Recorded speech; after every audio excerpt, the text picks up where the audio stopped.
derslerimiz iyi. Sıkıntımız yok. Yani arkadaş çevresiyle. Kızım da oldu. Bir kızım da. Tamamdır. Bir de boyuna bakalım. Ne var orada? Anlatmak ister misin?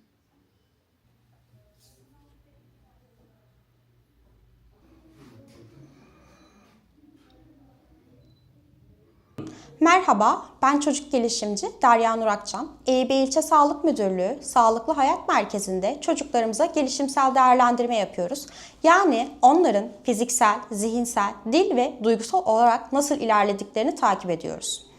Ailelere de danışmanlık hizmeti veriyoruz. Çocukların ihtiyaçları, sorunları veya gelişimleri hakkında bilgilendirerek yol gösteriyoruz. Gerekli durumlarda çocukları ve aileleri doğru hizmetlere yönlendiriyoruz. Böylece her çocuğun sağlıklı bir şekilde büyümesine destek oluyoruz. Çocuklarımızda kekemelik, alt ıslatma, tırnak yeme, tuvalet alışkanlıkları, beslenme, dil ve konuşma sorunları, teknoloji kullanımı, sınır koyma gibi konularda ailelere danışmanlık ve rehberlik hizmeti sağlıyoruz. EYB İlçe Sağlık Müdürlüğü'nde Sağlıklı Hayat Merkezi'nde çocuklarımızın gelişimsel değerlendirmesini ücretsiz bir şekilde yapıyoruz. Vatandaşlarımızı bekliyoruz.